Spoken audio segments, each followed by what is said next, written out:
तो भाई पेपर जो हम स्टार्ट कर रहे हैं आज वो है आपका मई जून 2024। It's paper 2 variant 2। ठीक है भाई, डायरेक्ट स्टार्ट करते हैं पेपर को। Question number 1 says complete table 1.1 using delivered information from the periodic table, proton number और नंबर ऑफ इलेक्ट्रॉन्स। तो आप इनके प्रोटॉन नंबर देख सकते हैं periodic टेबल से, वैसे तो याद ही हो जाता है। Magnesium is 12, aluminium is 13। Number of electrons, जितने प्रोटॉन्स होते हैं उतने इलेक्ट्रॉन्स होते हैं एटम में। अब आइन बना हुआ है, Mg2 पॉजिटिव बना हुआ है, तो it must be losing 2 electrons, और एल्यूमिनियम है तो 10 इलेक्ट्रॉन्स। ठीक है, very simple, very easy, grade 11 knowledge. State and explain the difference in the ionic radius of aluminium ion compared to magnesium ion. They are both in the same period of the periodic table, and across the period atomic size or ionic size decreases. और उसका reason आपको पता है, क्योंकि nuclear attraction increases and shielding effect stays same because they both have same number of shells. Both the ions have same number of shells, क्योंकि period 3 के जब electron lose करेंगे वैलेंस शेल के, तो they will be left with 2 shells, principal quantum shells only. तो aluminium ion has a smaller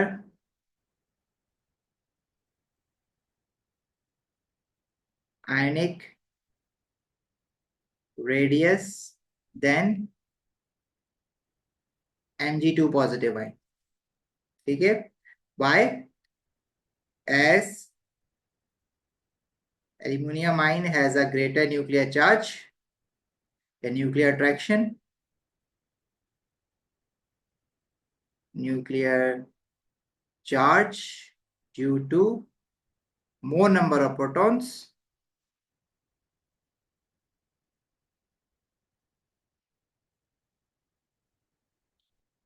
but both ions have same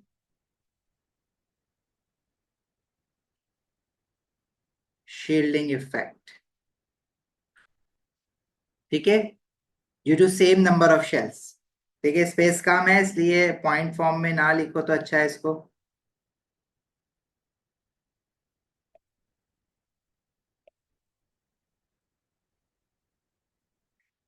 point form में बना लिख सकते हो answer, same shielding effect as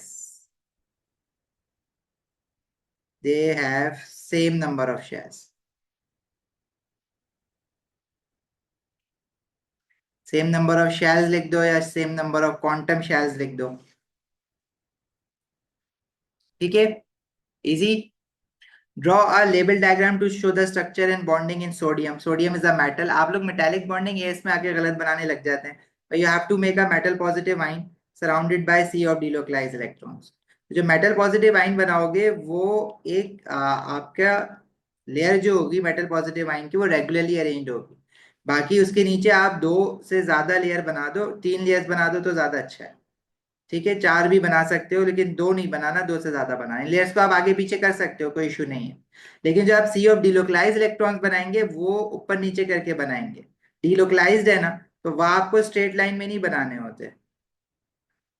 ठीक है, आप कितने थोड़े बहुत बना दो, मतलब गिन के काउंट करके नहीं बनाने।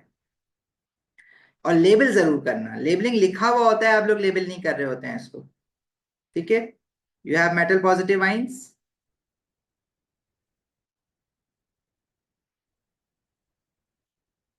And delocalized electrons.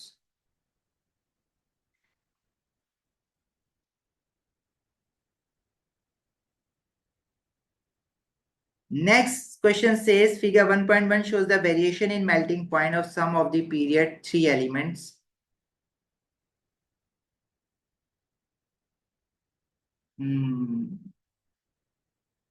अच्छा जी, इसमें आपने ग्राफ बनाना है इसका, पीरियड 3 एलिमेंट्स के मेल्टिंग पॉइंट का वेरिएशन याद रखना है। आपने periodicity में पढ़ा हुआ है, सोडियम मैग्नीशियम एल्यूमिनियम तक उसने बना के दिया हुआ है, आपको सिलिकॉन तक बना के दिया हुआ है।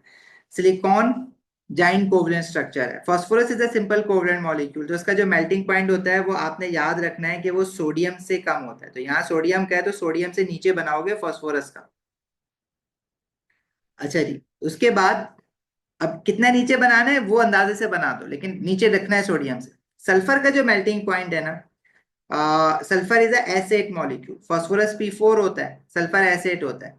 both have id forces of attraction, but sulfur में id forces are more stronger due to more number of atoms, hence more number of electrons. ठीक है, more electrons होते हैं सल्फर के पास. सल्फर का जो मेल्टिंग पॉइंट है वो आपका फास्फोरस से तो ज्यादा होगा ऑफ कोर्स, तो फास्फोरस से आप ऊपर रखेंगे इसको. अच्छा, सल्फर का जो मेल्टिंग पॉइंट है वो सोडियम से भी ऊपर जाता है. सोडियम का 98 डिग्री सेल्सियस होता है, सल्फर का अराउंड 115 होता है. आपने सल्फर का मेल्टिंग पॉइंट सोडियम से ऊपर रखना है, लेकिन मैग्नीशियम से ऊपर नहीं जाओगे आप. ठीक है, ये मैग्नीशियम है यहाँ पे. अच्छा, एल्यूमिनियम और मैग्नीशियम में भी ना थोड़ा सा डिफरेंस होता है, लेकिन ये लाइन हमें एग्जैक्टली हॉरिजॉन्टल दिखती है क्योंकि बहुत थोड़ा सा डिफरेंस होता है. अगर आप ये पूरा ग्राफ खुद से बनाएंगे तो आप एल्यूमिनियम और मैग्नीशियम की लाइन को एग्जैक्टली हॉरिजॉन्टल नहीं बनाना, थोड़ा सा स्लांट रखना, क्योंकि aluminium has a slightly higher melting point than magnesium, अगर आपको पूरा ग्राफ खुद से बनाना होता. अच्छा, फिर क्लोरीन का जो मेल्टिंग पॉइंट है, chlorine is a Cl2 molecule. Chlorine में भी आईडी फोर्सेस होती हैं, और क्लोरीन की जो आईडी फोर्सेस होती है वो हमेशा लेस स्ट्रॉन्गर होती है even as compare to phosphorus. तो क्लोरीन का जो मेल्टिंग पॉइंट आएगा ना वो आप फास्फोरस से भी नीचे बनाएंगे. इसलिए आपको एडवाइस की जाती है आप हमेशा सारे ग्राफ और डायग्राम जो है वो आप बनाएं पेंसिल से, क्योंकि अगर आपने फास्फोरस इतना नीचे बना दिया कि क्लोरीन बनाने की जगह ही नहीं है तो फिर मुश्किल हो जाएगी आप. तो आप अगर इन केस ग्राफ बना रहे हो और आपको लगे कि नहीं फास्फोरस थोड़ा सा मैं ऊपर कर दूंगा, क्लोरीन की जगह ही नहीं बच रही है, तो फिर आप इसको कर सकते हैं अगर आपने पेंसिल से किया. अगर आपने पेन से किया हुआ है तो बस फिर आप कैंसलिंग करेंगे और वो गड़बड़ गड़बड़ हो जाएगी. वैसे अगर पेन से कर भी दें गलती से तो कैंसिल करके आप उसको बना सकते हैं, उस पर लिख सकते हैं कि भाई देखो क्लोरीन मैंने नीचे बनाया है, छोड़ के नहीं आना कुछ भी. ठीक है, अगर नाना खासा बहुत ही गंदा हो जाए ना कि कुछ समझ ना आ रहा हो ग्राफ पे, तो वर्स्ट कम वर्स्ट आपके पास फिर एक ही ऑप्शन है, आप अलग से ग्रेड बना के इसके ऊपर जो है ना वो बना दें. मार्क्स तो बचाने हैं ना आपको. ठीक है भाई, क्लियर है, आगे बढ़ूं, क्वेश्चन तो नहीं है किसी का कोई. Explain why silicon has the high melting point. Silicon giant covalent structure है इसलिए इसका हाई मेल्टिंग पॉइंट है, ये आपको रीजन समझाना है. अच्छा, ग्राफ इसने बनवाया नहीं था, ओके, आधा बना हुआ था तो इसलिए मैंने पूरा कर दिया. आगे क्या देगा, हाँ पार्ट 2 में कहा हुआ है complete figure 1.1 to show the variation in the melting point of phosphorus sulphur and chlorine. आगे पूछ रहा है. अच्छा, silicon is a giant covalent structure. Silicon has a giant covalent structure. Giant covalent structure में और क्या क्या पढ़ा है आपने, diamond, graphite, silica, silicon 4 oxide, ये भी जाइंट कोवलेंट स्ट्रक्चर है. So huge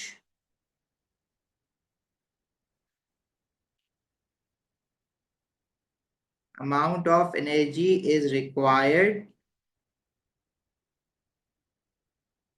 to break many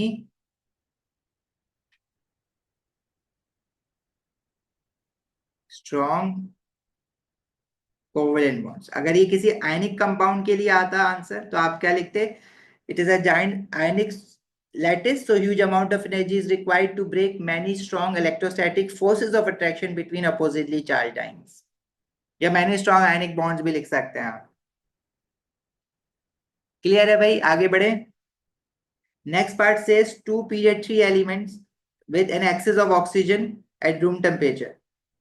To 2 pH 3 elements react with an excess of oxygen.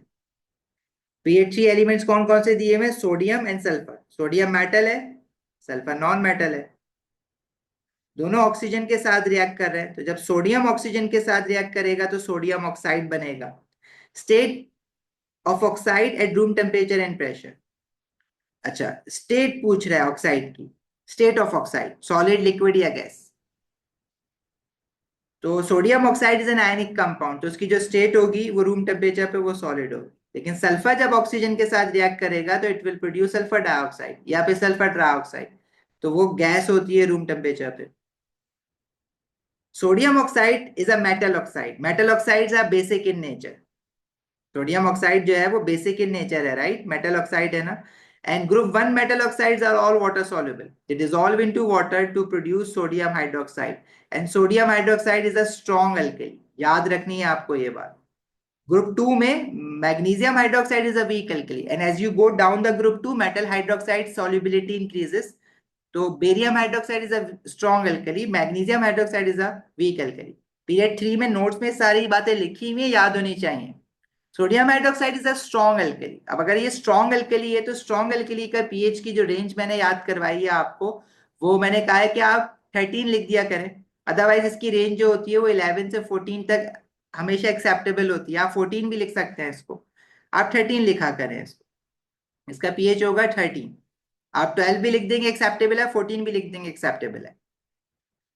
लेकिन आपको मैंने एक वैल्यू याद कराई हुई है, मैंने आपको स्ट्रॉन्ग एल्कलीज की वैल्यूज कराई हुई है याद करने के लिए. स्ट्रॉन्ग एल्कली का पीएच आप याद रखें क्योंकि टाइट्रेशन कर्व के लिए भी जरूरत पड़ती है आपको.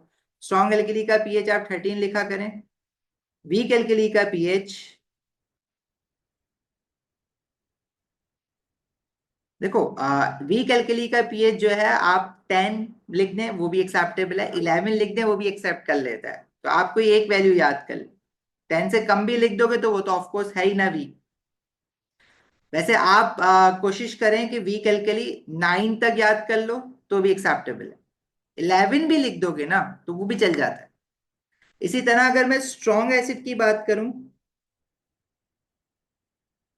स्ट्रॉन्ग एसिड का पीएच 1 से 3 के बीच में आप कुछ भी लिख सकते हैं. आप 1 भी लिख देंगे तो भी एक्सेप्टेबल है. और वीक एसिड का पीएच आप 4 से ऊपर कुछ भी लिख दें, आप 5 लिख दें, एक्सेप्टेबल है. अब सल्फर डाइऑक्साइड को जब आप वाटर में डालेंगे तो सल्फ्यूरस एसिड बनता है, या सल्फर ट्राइऑक्साइड को वाटर में डालेंगे तो सल्फ्यूरिक एसिड बनता है. H2SO3 बनता है जिसको हम सल्फ्यूरिक 4 एसिड और सल्फ्यूरिक 6 एसिड भी कहते हैं. तो ये आपके स्ट्रॉन्ग एसिड्स होते हैं, तो इनकी पीएच की वैल्यू आप 1 लिख दें. ठीक है. The solutions made in column 3 of the table 1.2 are mixed together. मतलब जो सोल्यूशन बने आपके सोडियम ऑक्साइड से सोडियम हाइड्रोक्साइड बने, और बाकी इससे H2SO3 H2SO4 बनेगा. अब H2SO3 ले लें. ये दोनों अगर आपस में रिएक्ट होंगे तो ये एसिड अल्कली रिएक्शन है, और इसको कह रहा है कि ये आप बताएं कि टाइप ऑफ रिएक्शन. तो this is a neutralisation reaction.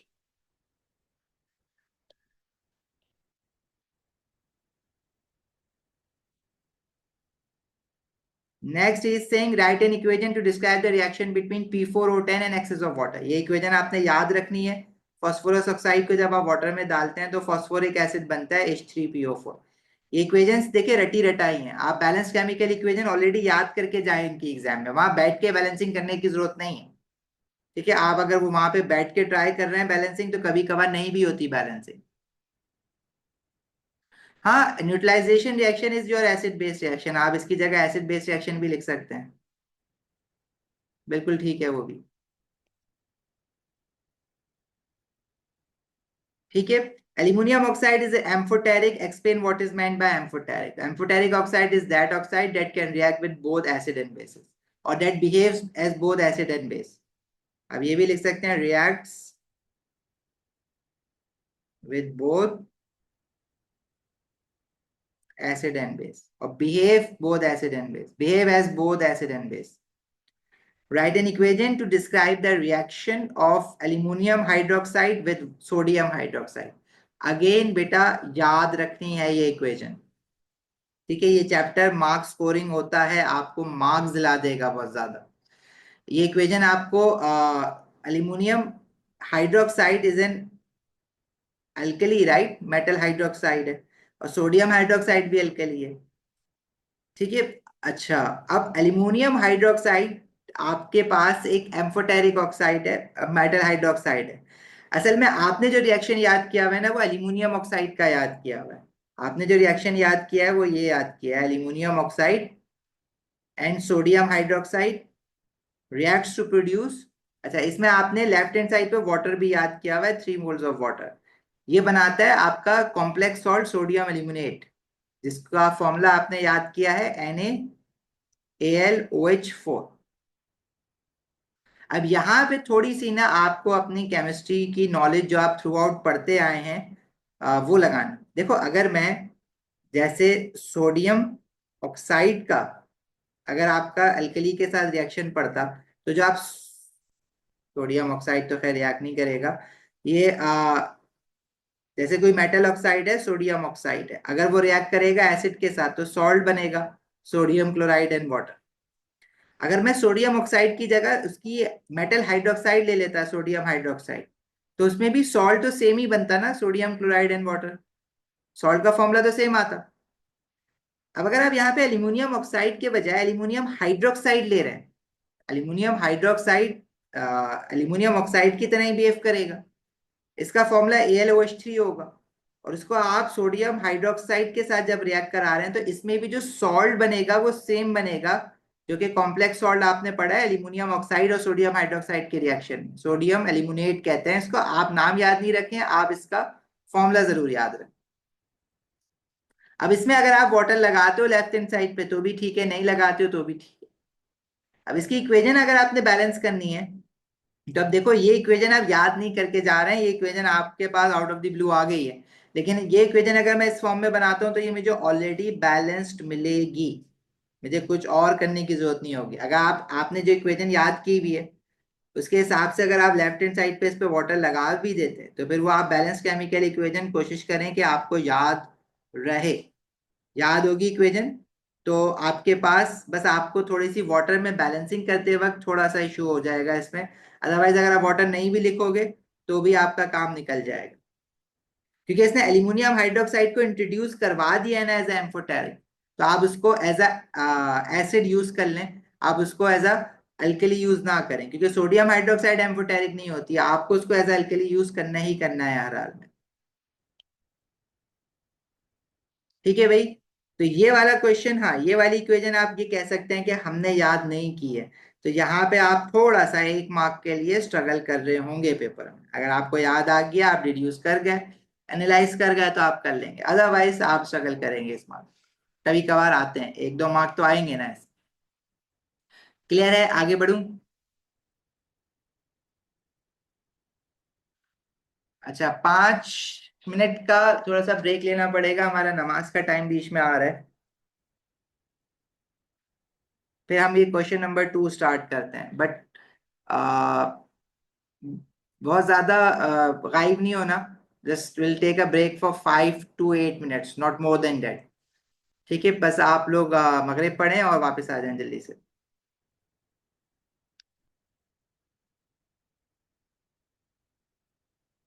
Na2O कहाँ बनाया मैंने Na2O? अच्छा, सोडियम ऑक्साइड का क्या, वो तो उसका रिएक्शन। अच्छा रिएक्शन, बेटा एसिड बेस का रिएक्शन है, सॉल्ट एंड वाटर नॉर्मल। नजर, सोडियम ऑक्साइड और HCl, मेटल मेटल ऑक्साइड है ना, बेस है, और ये एसिड है HCl। ठीक है, चलो जस्ट 5 to 8 मिनट्स, ठीक है, नॉट मोर देन दैट। 10 से ऊपर तो हरगिज नहीं करना। अच्छा भाई, हमारा जो नेक्स्ट क्वेश्चन है इसमें, जिस क्वेश्चन 2 इसमें कह रहा है separate samples of sodium carbonate and sodium hydrogen carbonate react with hydrochloric acid to produce the same product as shown in table 2 में। अच्छा, ये क्वेश्चन ना, ये वाले रिएक्शन एमसीक्यूज में भी एनर्जेटिक्स के क्वेश्चंस में आ रहे हैं। Complete the reaction pathway diagram in figure 2.1 for reaction 2। अच्छा, अब label the diagram to show the enthalpy change del H2 and the activation energy EA. अब del H2 is your endothermic reaction, enthalpy change positive sign है इसलिए ये endothermic है। आपने energy profile diagram बनाना है for a endothermic reaction. Endothermic reaction में products are at a high energy level than reactants. इन्होंने रिएक्टेंट्स लिख के दे दिए आपको, आपने बस इक्वेशन में जो प्रोडक्ट्स लिखे हुए हैं वो लिखने हैं, जो कि आपका है सोडियम क्लोराइड, वाटर और कार्बन डाइऑक्साइड। आप पूरी इक्वेशन में जो प्रोडक्ट्स लिखे हुए हैं आप पूरा इक्वेशन का राइट साइड लिख दें यहाँ पे। और जो आप प्रोफाइल बनाएंगे वो इस तरह से बनेगी, एंडो है ना, और उसमें एक्टिवेशन एनर्जी होती है रिएक्टेंट से पीक तक, तो आप एक डॉटेड लाइन इस तरह से बना दिया करें रिएक्टेंट लेवल से, और जो पीक है इसकी ग्राफ की प्रोफाइल की, वहां से एक एरो अपवर्ड बनाएंगे, this is your activation energy. इसको आपने लेबल करना है E A, जैसे कि इसने कहा हुआ है क्वेश्चन में। इंथैल्पी चेंज आपने लेबल करना है डेल H2, जो कि एंडोथर्मिक रिएक्शन में जब आप इंथैल्पी चेंज बनाते हैं तो इंथैल्पी चेंज होता है रिएक्टेंट से प्रोडक्ट तक, लेकिन एरो अपवर्ड बनता है एंडो में, एक्सो में एरो डाउनवर्ड बनता है। ठीक है, ये बात का आपने ख्याल रखना है और इसको आपने लेबल करना है डेल H2। ठीक है, नेक्स्ट पार्ट बी में आपसे कहा जा रहा है the value of enthalpy change 1। आपके पास जो रिएक्शन 1 है सोडियम कार्बोनेट और डेल H1 का, मतलब सोडियम कार्बोनेट और HCl का, जिसका इंथैल्पी चेंज डेल H1 है।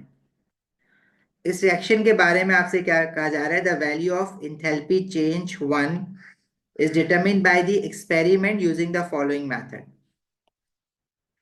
50 centimeter cube of 2 mole per decimeter cube of HCl is added to polystyrene cup. ये आप लैब में भी करते हैं, you measure the enthalpy change of a reaction between acid and alkali, उसी तरह से होगा ये। आपके पास एक पॉलीस्टायरीन कप है, उसमें आपने कुछ हाइड्रोक्लोरिक एसिड लिया है जिसका वॉल्यूम गिवन है आपको विच इज 50 सेंटीमीटर क्यूब, और उसकी कंसेंट्रेशन गिवन है आपको which is 2 mole per decimetre cube. This is the volume and concentration of acid that is being used. The initial temperature of the acid is recorded. Acid का initial temperature है 19.6 degree Celsius. 0.04 mole of sodium carbonate is added to the mixture.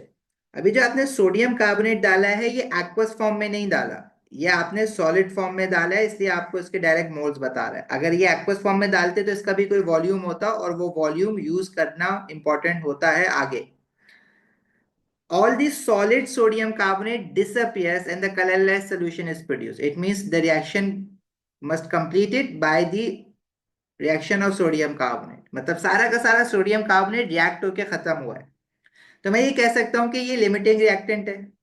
मतलब इसके कितने moles react हुए हैं वो आप यहां से देख सकते हैं, 0.04 मोल। ये इंफॉर्मेशन भी बहुत इंपॉर्टेंट है। द मैक्सिमम टेम्परेचर रिकॉर्डेड, जाहिर है ये एक्सोथर्मिक रिएक्शन है, इंथैल्पी चेंज इसका इन्होंने डेल H1 दिया हुआ है, वैल्यू नहीं बताई हुई। अब अगर आप इसका मैक्सिमम टेम्परेचर देखें तो वो 26.2 है, टेम्परेचर इंक्रीज हुआ है, तो ये एक्सोथर्मिक रिएक्शन है। Describe one other observation that shows that the reaction is completed. अभी रिएक्शन हो रहा है तो इसमें कार्बन डाइऑक्साइड गैस भी प्रोड्यूस हो रही है, और जब कार्बन डाइऑक्साइड गैस प्रोड्यूस होती है तो उसके आपको फिजिंग दिखती है, एफाविसेंस दिखते हैं। जब एफाविसेंस निकलना बंद हो जाएंगे तो आप समझ जाएंगे कि there is no more carbon dioxide gas being produce, मतलब the reaction must have completed. Effervescence stops. Effervescence की जगह फिजिंग भी लिख सकते हैं, जो ग्रेड 11 से लिखते आ रहे हैं, एफाविसेंस स्टॉप्स।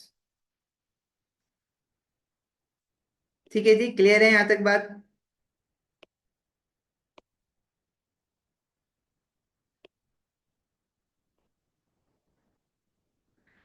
आगे बढ़ते हैं। आगे क्वेश्चन में कह रहा है calculate the value of del H1 in kilojule per mole. Assume that the specific heat capacity of the reaction mixture is the same as for water and no heat is lost to the surrounding. अब enthalpy change of a reaction from this reaction वो आपने इस experiment से कैसे निकालना सीखा है। अभी एक्सोथर्मिक रिएक्शन है तो इसकी जो इंथैल्पी चेंज की वैल्यू आएगी वो नेगेटिव आएगी। Q is the amount of heat energy that has been produced during this reaction divided by the moles. अब अगर ये इंथैल्पी चेंज ऑफ न्यूट्रलाइजेशन आप निकाल रहे होते तो ये मोल्स ऑफ वाटर होता। अब ये न्यूट्रलाइजेशन एक तरह से है, लेकिन इसमें लिमिटिंग रिएक्टेंट आप देख लें कि कितने मोल्स ऑफ सोडियम कार्बोनेट के साथ ये रिएक्शन हो रहा है। भाई देखो, इस रिएक्शन का जब आप इंथैल्पी चेंज निकालेंगे तो आपके पास सिर्फ और सिर्फ एक कंफ्यूजन आ सकता है कि मैं डिनोमिनेटर में मोल्स किस चीज के रखूं। आप डिनोमिनेटर में मोल्स ऑफ वाटर प्रोड्यूस भी रख सकते हैं, आप डिनोमिनेटर में moles of carbon dioxide produce in the reaction वो भी रख सकते हैं, आप डिनोमिनेटर में 2 मोल्स ऑफ सोडियम क्लोराइड से जो इसकी स्टोइचियोमेट्री यूज करके जितने भी moles of sodium chloride produce होंगे आप वो भी रख सकते हैं, आप मोल्स ऑफ HCl रिएक्टेड वो भी रख सकते हैं, आप moles of sodium carbonate reacted वो भी रख सकते हैं, सब कुछ रख सकते हो। बस आपकी अंडरस्टैंडिंग होनी चाहिए कि इस रिएक्शन का जो एंथैल्पी चेंज है, अगर मैं उसको किलोजूल पर मोल में आंसर दे रहा हूं तो ये पर मोल किसका है, ये पर मोल इनमें से किसी भी रिएक्टेंट और प्रोडक्ट का हो सकता है, लेकिन ये स्टोइचियोमेट्री सॉल्व करनी पड़ेगी आपको। अब आपको ये स्टोइचियोमेट्री सॉल्व करने की जरूरत पड़ेगी या नहीं पड़ेगी, तो नीड नहीं है, क्योंकि अगर आप यहाँ पे सोडियम कार्बोनेट के मोल्स निकालेंगे तो वो डायरेक्ट निकालने की जरूरत ही नहीं है, डायरेक्ट रख देना सोडियम कार्बोनेट के मोल्स। आप कहोगे नहीं मैं मोल्स ऑफ एसिड रिएक्टेड रखना चाह रहा हूं, तो बस आपको ये कंफर्म करना पड़ेगा कि जो एसिड के मोल्स हैं, ये जो यहाँ पे ऑलरेडी गिवन है कंसंट्रेशन और वॉल्यूम के केस में, क्या वो लिमिटिंग है या नहीं। क्योंकि अगर एक्सेस एसिड रिमेनिंग रह गया एक्सेस में था, तो सारा का सारा तो रिएक्ट नहीं हुआ, तो फिर आपके पास जो जितनी भी हीट एनर्जी प्रोड्यूस हुई है वो सारे के सारे एसिड रिएक्ट करके तो नहीं हुई। लेकिन यहां से इन्होंने ना मुझे क्वेश्चन में एक बहुत बड़ी हिंट दे दी है कि सोडियम कार्बोनेट जो है वो लिमिटिंग है, क्योंकि वो अगर सारा का सारा डिसअपेयर हो गया है तो वो पूरा का पूरा रिएक्ट हुआ है। अब क्या पता एसिड और सोडियम कार्बोनेट एग्जैक्टली रिएक्ट होके खत्म हो रहे हो, क्या पता एसिड जो है वो एक्सेस में रह जाए, लेकिन मैं ये नहीं कह सकता कि सोडियम कार्बोनेट एक्सेस में रह गया। सोडियम कार्बोनेट पूरा रिएक्ट हुआ है, क्योंकि उसने कह दिया है कि sodium carbonate all the sodium solid sodium carbonate disappears. तो मुझे इतनी कोशिश नहीं करनी है कि मैं निकालूं कि लिमिटिंग कौन सा है और एक्सेस कौन सा है, या कोई प्रोडक्ट निकाल के देखूं। मैं डायरेक्ट सोडियम कार्बोनेट के मोल से जो एंथैल्पी चेंज निकालूंगा वो इसी रिएक्शन का एंथैल्पी चेंज हो जाएगा। समझ आती है बात। अब आप क्यू कैसे निकालेंगे, amount of heat energy produce, उसके लिए आपके पास फॉर्मूला गिवन है एमसी डेल्टा टी का, जो आप ग्रेड 11 फिजिक्स में भी पढ़ते आए हैं और आपने केमिस्ट्री में भी पढ़ा है। ठीक है, और जो मैं मोल्स ले लूंगा यहाँ पे, मैं मोल्स ऑफ सोडियम कार्बोनेट रखूंगा। मास किसका होता है ऊपर, मास होता है सोल्यूशन का मास, जिसमें ये रिएक्शन होता है। जब आप एसिड और अल्कली के साथ एमसीक्यूज में ये क्वेश्चन करते थे तो आप दोनों का वॉल्यूम ऐड करके उसका मास लेते थे। यहाँ पे क्योंकि एक चीज सॉलिड में है तो उसका तो वॉल्यूम होगा नहीं, तो आपके पास सिर्फ ये जो वॉल्यूम है आप एसिड का लेंगे जो कि 50 cm³ है। अब आप ये कहेंगे अगर के सोडियम कार्बोनेट का भी तो कुछ मास है, वो क्यों नहीं ऐड कर रहे। हम मास बेसिकली इस फॉर्मूला में लेते किस चीज का है, उस सोल्यूशन का जो कि हीट एनर्जी एब्जॉर्ब कर रहा है। स्पेसिफिक हीट कैपेसिटी किसकी ले रहे हैं, वाटर की ले रहे हैं, तो वाटर का मास लेंगे। वाटर का मास क्या है, एक्वा सोल्यूशन का मास जो है वाटर का मास है। अब मास तो गिवन नहीं है HCl का, उसका वॉल्यूम गिवन है, लेकिन हमने एक चीज पढ़ी है कि जब आप वाटर की बात करते हैं तो 1 cm³ water is equal to 1 gram of water. तो अगर 50 cm³ वाटर है तो वो 50 ग्राम्स के बराबर है। तो आप यहाँ पे लेंगे 50 ग्राम। स्पेसिफिक हीट कैपेसिटी आपको मिलेगी कांस्टेंट टेबल से, तो आपके पास नीचे कांस्टेंट टेबल अटैच्ड है, उसमें आप specific heat capacity value of water देखेंगे विच इज 4.1 है, तो ये वैल्यू आप ये यूज करेंगे।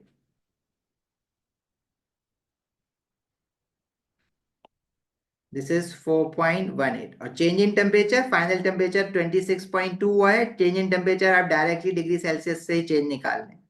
मास मोल्स ऑफ सोडियम कार्बोनेट आपको डायरेक्टली गिवन थे 0.04।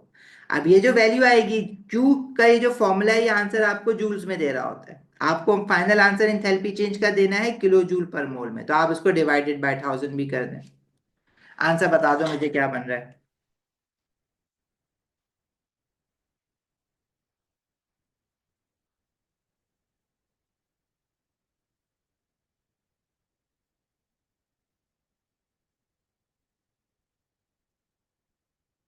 ये आंसर आ रहा है 34.485।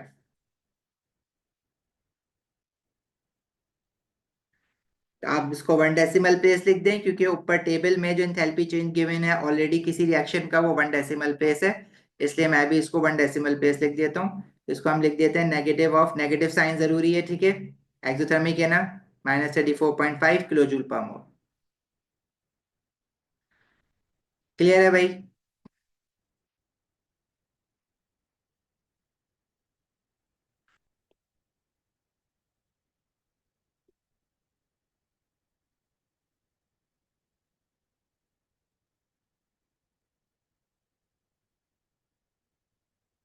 आगे आपसे क्वेश्चन में कहा जा रहा है thermal decomposition occurs when sodium hydrogen carbonate is heated.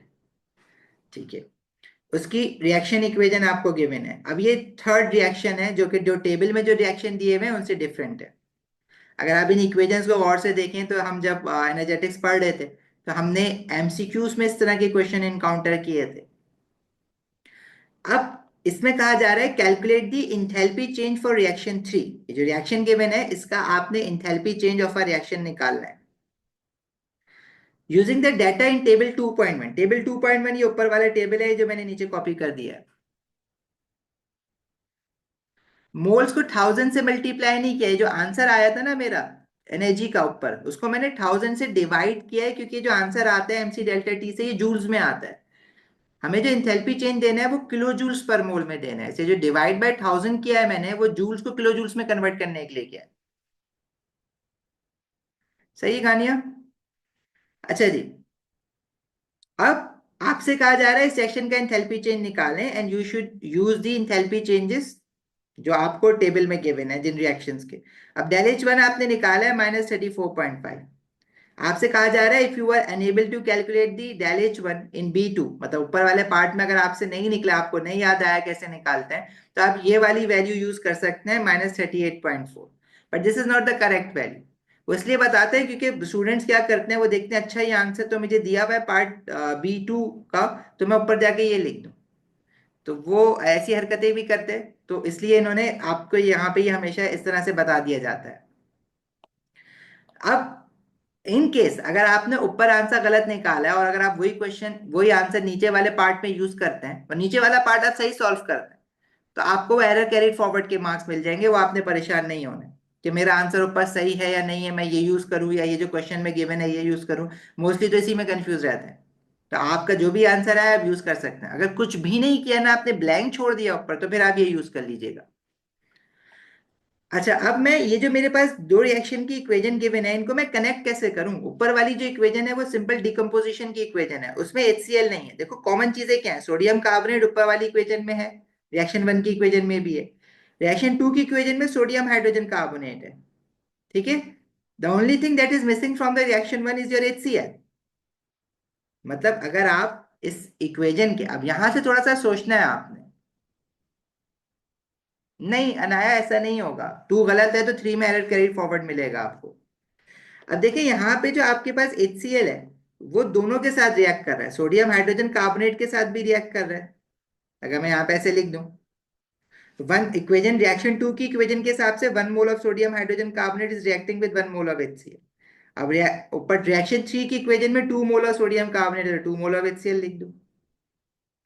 और रिएक्शन सोडियम रिएक्शन वन की इक्वेशन में 1 मोल ऑफ सोडियम कार्बोनेट के साथ 2 मोल ऑफ HCl रिएक्ट कर रहा है, तो उसके राइट हैंड साइड पे अगर मैं 2 मोल ऑफ HCl लिख दूं, और अगर थोड़ी देर के लिए जरा वाटर और कार्बन डाइऑक्साइड को एक मिनट भूल जाओ, तो क्या ये रिएक्शन वन के जो रिएक्टेंट्स हैं वो लेफ्ट राइट साइड पे दिख रहे हैं आपको, और रिएक्शन टू के जो रिएक्टेंट्स हैं वो आपको लेफ्ट साइड पे दिख रहे हैं? ठीक है। ये जब रिएक्ट हो रहे हैं आपस में, NaHCO3 और HCl, तो ये क्या चीज प्रोड्यूस कर रहा है? ये चीज तीन चीजें प्रोड्यूस कर रहा है, sodium chloride, water and carbon dioxide gas. ठीक है। आपकी जो रिएक्शन वन की इक्वेशन है वो 1 मोल ऑफ सोडियम कार्बोनेट के लिए, रिएक्शन टू की equation 1 mole of sodium hydrogen carbonate के लिए। अब अगर यहाँ पे 2 मोल ऑफ सोडियम हाइड्रोजन कार्बोनेट है, तो ये सारे 2 मोल्स में प्रोड्यूस हो रहे होंगे, मतलब 2 मोल of sodium chloride, 2 mole of water and 2 mole of carbon dioxide gas. ये एमसीक्यूज में भी आए हैं, पहले एमसीक्यूज में ही आए हैं ऐसे क्वेश्चन 2-3 साल होता। अब जो है ये आपका थ्योरी पेपर में भी आया 24 में। सोडियम कार्बोनेट और HCl की अगर आप देखें, तो इससे भी जो है वो यही सेम प्रोडक्ट बनेंगे, 2 mole of HCl, 1 mole of water and 1 mole of carbon dioxide. अब यहाँ पे जो मैंने 2 2 लिख दिया है, देखिए ये खुद ही बैलेंस हो गया है ना, ऊपर भी वाटर और कार्बन डाइऑक्साइड है, नीचे भी है।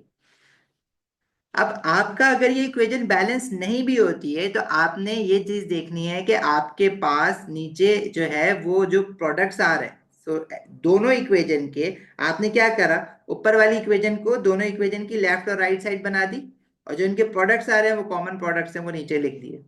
मतलब जब HCl सोडियम कार्बोनेट के साथ रिएक्ट करेगा, तो वो NaCl और वाटर कार्बन डाइऑक्साइड बनाएगा, और जब 2 मोल of sodium hydrogen carbonate HCl के साथ रिएक्ट करेगा, तो वो भी सोडियम क्लोराइड वाटर और कार्बन डाइऑक्साइड गैस बनाएगा। अब अगर मैं हैसेस साइकिल बनाता हूं, तो सोडियम हाइड्रोजन कार्बोनेट जब रिएक्ट कर रहा है HCl के साथ, तो इसका जो इंथैल्पी चेंज है वो डेल H2 है, और जब सोडियम कार्बोनेट HCl के साथ रिएक्ट कर रहा है, तो उसका जो इंथैल्पी चेंज है वो डेल H1। अब आपके पास लेफ्ट हैंड साइड पे you are using 2 moles of sodium hydrogen carbonate, तो आप आपके पास जो रिएक्शन टू में इंथैल्पी चेंज आ रहा है वो 1 मोल के लिए आ रहा था, अब यहाँ पे 2 लगा देंगे। और राइट साइड पे 1 मोल ऑफ सोडियम कार्बोनेट के लिए आ रहा है, आपके पास रिएक्शन वन में भी 1 मोल ऑफ सोडियम कार्बोनेट ही है, तो आप यहाँ पे वन ही रखें। अब डेल एच टू जो है वो आपने कितना निकाला है, डेल एच टू आपने निकाला, बल्कि वो आपको गिवन है +27.2, तो दिस इज 2 +27.2। और डेल एच वन जो है वो आपको आपने निकाला है -34.5। तो आपने बस हैसेस साइकिल का एक रूट बनाना है, और उस रूट के हिसाब से आपने अपना इंथैल्पी चेंजेस को ऐड करना है। तो ये आपके पास जो हैसेस साइकिल से वो बनेगा 2 ΔH2 -ΔH1, क्योंकि जो लेफ्ट राइट साइड पे जो आपके रूट का एरो है वो ऊपर जा रहा है, इनका एरो नीचे आ रहा है इंथैल्पी चेंज का, is equals to enthalpy change of reaction 3, जो कि ΔHR गिवन है। तो ये आपके पास आएगी value 2 × 27.2 -ΔH1 is -34.5 is equals to enthalpy change of reaction 3।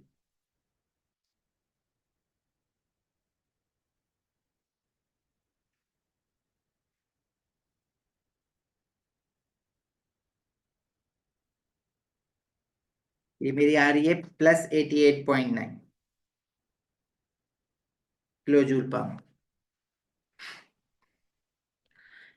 देखो भाई, ये क्वेश्चन इसी तरह का एमसीक्यू में 1 मार्क के लिए आया है, यहाँ पे 2 मार्क्स के लिए आया है। यहाँ पे आपको बेटा ये चीज देख के एनालाइज करनी पड़ेगी कि हमारे पास रिएक्शन 3 में जो रिएक्टेंट और प्रोडक्ट है, वही रिएक्शन 1 और 2 में आपस में एक दूसरे के साथ ज्वाइन उसी सेंस में, उसी केस में हो सकते हैं जब आप HCl का, सोडियम कार्बोनेट को भी HCl के साथ रिएक्ट करवा दे, और सोडियम हाइड्रोजन कार्बोनेट को भी HCl के साथ रिएक्ट करवा दे। जब आप इनको रिएक्ट कराएंगे तो जो प्रोडक्ट्स हैं वो सेम आ रहे हैं, तो मैंने प्रोडक्ट, कॉमन प्रोडक्ट नहीं चलेगी। अगर मैं हैसेस साइकिल बनाता हूँ तो सोडियम हाइड्रोजन कार्बोनेट HCl के साथ रिएक्ट करके NaCl बना रहा है, और सोडियम कार्बोनेट भी HCl के साथ रिएक्ट करके NaCl बना रहा है। तो ये मेरे पास एक साइकिल बन जाएगी जिसका मैंने हैसेस साइकिल सॉल्व किया है। बस यहाँ पे एक चीज का ख्याल रखना है कि रिएक्शन 2 में 1 मोल ऑफ सोडियम हाइड्रोजन कार्बोनेट है, जो हमें डिकम्पोजिशन की इक्वेशन दी हुई है वहां पे 2 मोल ऑफ सोडियम हाइड्रोजन कार्बोनेट है। तो यहाँ पे जो भी इंथैल्पी चेंज हम लेंगे इस रिएक्शन का, वो 2 से मल्टीप्लाई करके लेंगे। अरीज समझ आई बात?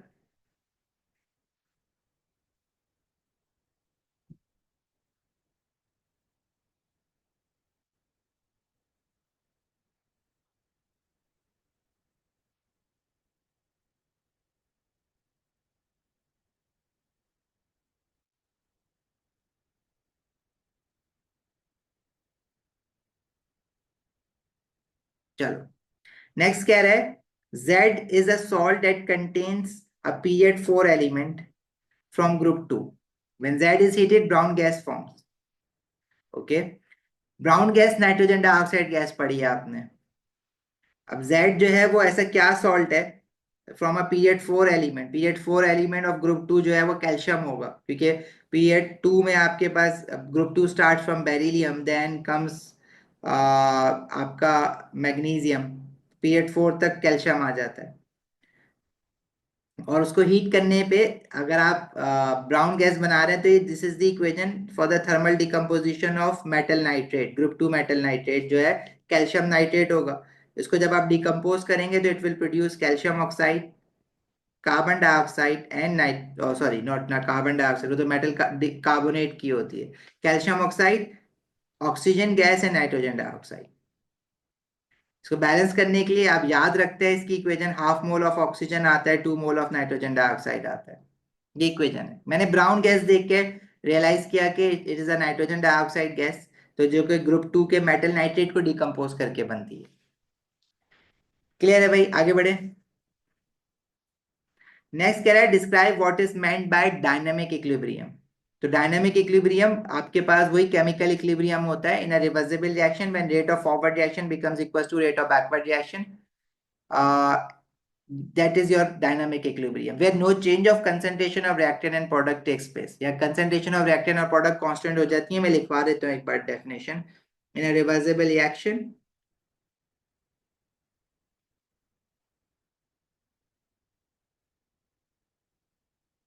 when rate of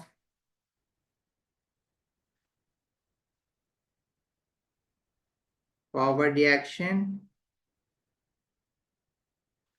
becomes equal to rate of backward reaction and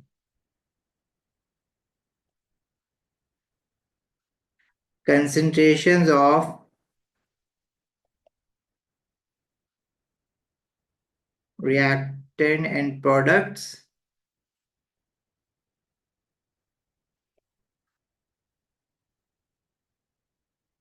remain constant.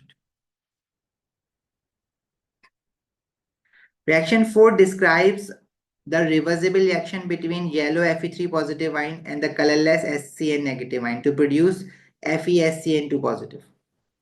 An equilibrium mixture contains Fe3 positive ion and SCN negative ion and FeSCN2 positive ion. ठीक है. A colorless crystal of soluble potassium cyanide is added. देखें ये equilibrium established हुआ है already between these three ions. इसमें वो कह रहा है ऊपर से हमने पोटेशियम साइनाइड डाला है. मतलब पोटेशियम साइनाइड तो नहीं है, KSCN है. तो इसमें से कौन सा आयन निकलेगा भाई? अगर आप इसका फॉर्मूला देखें तो इसमें से पोटेशियम आयन निकलेगा और SCN नेगेटिव आयन निकलेगा. अब SCN नेगेटिव आयन तो इस इक्विलिब्रियम में पहले से प्रेजेंट था. मतलब अगर आप इसमें और मजीद SCN नेगेटिव आयन डालेंगे तो concentration of SCN negative ion will increase, right. अगर आप इस इक्विलिब्रियम में पोटेशियम ये वाला सॉल्ट डालते हैं, सॉल्युबल सॉल्ट है ना, तो आयनाइज होगा, पोटेशियम आयन देगा और दूसरा जो नेगेटिव आयन यहाँ पे दिख रहा है वो SCN नेगेटिव आयन होगा. तो लेफ्ट हैंड साइड पे रिएक्टेंट की कंसंट्रेशन इंक्रीज होगी, due to which position of equilibrium will shift more towards right hand side. जब ये राइट हैंड साइड पे जाएगा, कह रहे the mixture is then left until it reaches equilibrium, तो दोबारा इक्विलिब्रियम एस्टैब्लिश्ड होगा. The temperature of both the equilibrium mixture is same. अच्छा जी. Deduce the changes that occur, if any, in the equilibrium mixture after KSCN is added compared to the original equilibrium mixture. Obviously जब आप डालेंगे तो position of equilibrium will shift more towards right hand side, क्योंकि जो reactant side पे ion present है वो आप इंक्रीज करवा रहे हैं. तो क्या अपीयरेंस में चेंज आएगा? If your position of equilibrium is going more towards right hand side, तो आपके पास जो प्रोडक्ट बनेगा वो रेड कलर का है, जो रिएक्टेंट थे वो येलो कलर के थे. जब आप SCN नेगेटिव आयन बढ़ाएंगे तो ये अकेला तो आगे नहीं जाएगा ना राइट साइड पे, ये अपने साथ दूसरे रिएक्टेंट को लेते हुए जाएगा. ठीक है. तो येलो वाला जो रिएक्टेंट है Fe3 पॉजिटिव आयन वो कम होता जाएगा और जो राइट वाला प्रोडक्ट है वो बढ़ता जाएगा. तो जो कलर चेंज आएगा वो आपने बताना है कि क्या कलर चेंज आएगा. Colour will become more red या फ्रॉम येलो. बिल्कुल खत्म तो नहीं हो सकता क्योंकि रिएक्टेंट भी तो रहते हैं ना इक्विलिब्रियम पे, रिएक्टेंट और प्रोडक्ट दोनों रहते हैं. तो आप ये लिखेंगे colour becomes more red.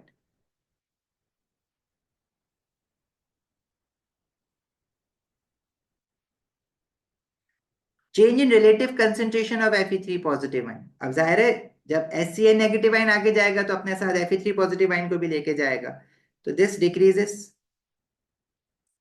Change in value of the equilibrium constant Kc. Kc and Kp are both not affected by concentration change or pressure change. Kc and Kp are only temperature dependent. Temperature तो change नहीं किया है ना, temperature same रखा हुआ है इन्होंने. Temperature of both the equilibrium mixture is same. Kc पे क्या होगा? No change. हाँ, आप ये भी लिख सकते हैं कि येलो कलर विल डिक्रीज. ठीक है. अभी जो आइंस क्या है ये आपने पढ़ने नहीं है पहले ना, आप पढ़ेंगे इनको आगे एएस में.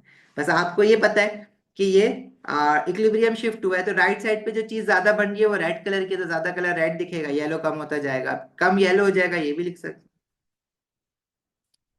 ठीक है भाई, आगे बढ़े. इक्वेशन को यूज कराएंगे आगे, ये तो मैं आगे लेके चलता हूँ उसको.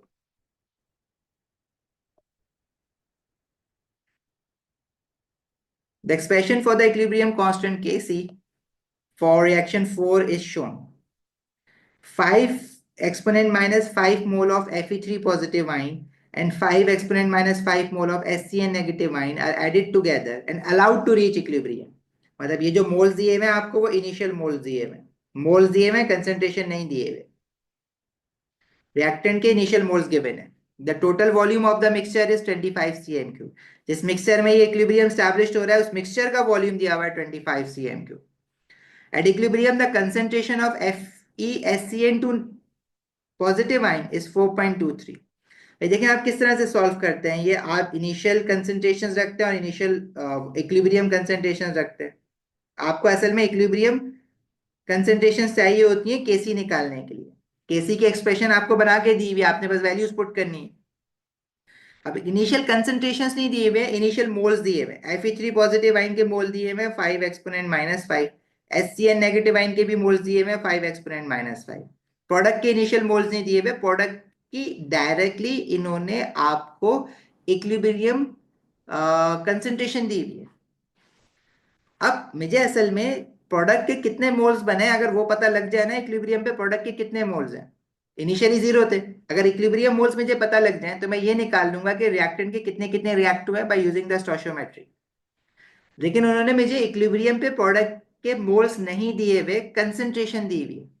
लेकिन इस पूरे मिक्सचर का वॉल्यूम दिया हुआ है। अब ये सारे रिएक्टेंट और प्रोडक्ट इन सबके लिए वॉल्यूम सेम है, तो मैं इस वॉल्यूम को यूज करके और इक्विलिब्रियम कंसंट्रेशन और प्रोडक्ट यूज करके प्रोडक्ट के इक्विलिब्रियम मोल्स निकाल सकता हूँ। Simple, C is equal to N over V का फॉर्मूला यूज करके। कंसंट्रेशन है 4.23 एक्सपोनेंट -4 और वॉल्यूम है 25 cm3, उसको dm³ में कन्वर्ट कर दो। तो ये मेरे पास ये जो FeSCN2 पॉजिटिव आयन जो एज अ प्रोडक्ट यूज हो रहा है, इसके मोल्स आ जाएंगे equilibrium moles.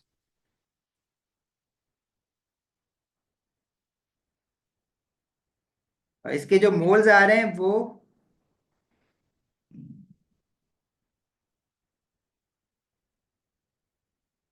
4.23 exponent -4 into 25 divided by 1000।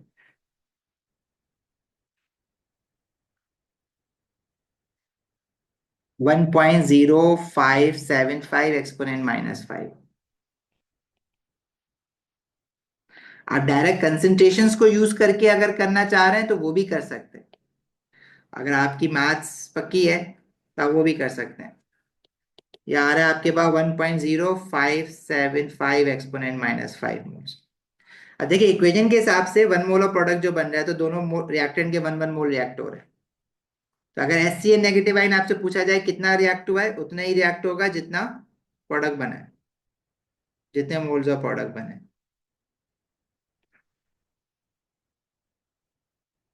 अगर मैं इन दोनों को माइनस कर दूंगा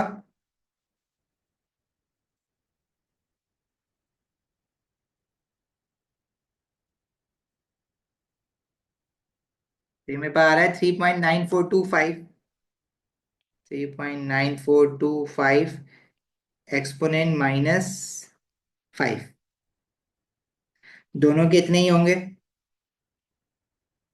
ये मेरे पास इनके इक्विलिब्रियम मोल्स आ गए। केसी निकालने के लिए इनकी इक्विलिब्रियम कंसंट्रेशन चाहिए होंगी।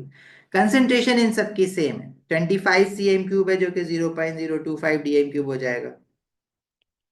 तो मतलब सॉरी, वॉल्यूम सबका सेम है, तो इन सबकी कंसंट्रेशन ये आ जाएंगी। अब इन्हीं वैल्यूज को आप डायरेक्टली जो है बस पुट कर दें केसी की एक्सप्रेशन में।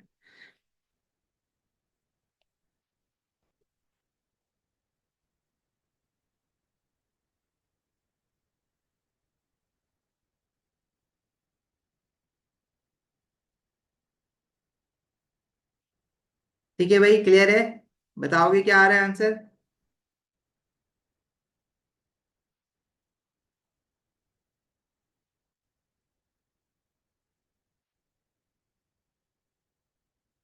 ये दोनों सेम ही आ रही हैं तो मैं इस पे स्क्वायर कर देता हूँ, ठीक है।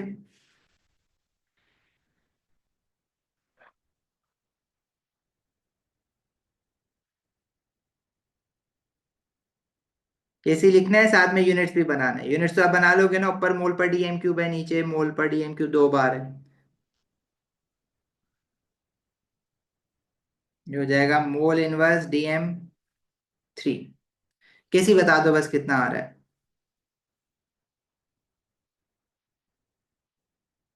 170। चल,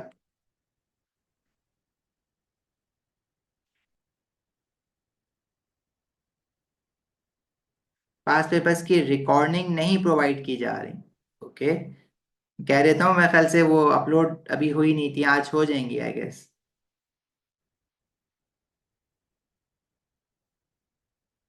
चले भाई, moving on. Determine the full electronic configuration of Fe3 positive आइन।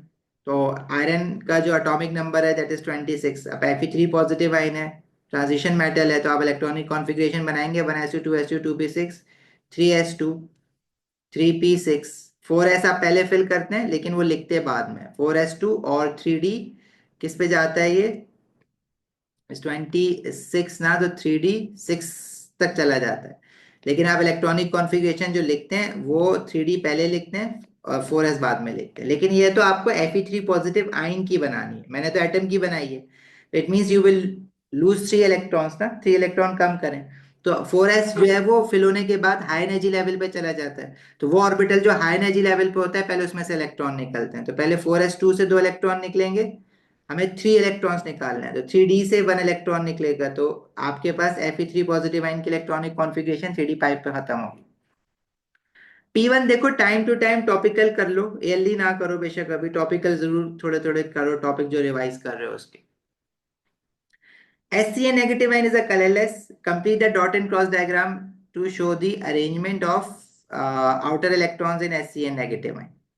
अच्छा, अब इसमें आपको डॉट एंड क्रॉस डायग्राम बनानी है। It is not your normal covalent molecule, it is a molecular ion.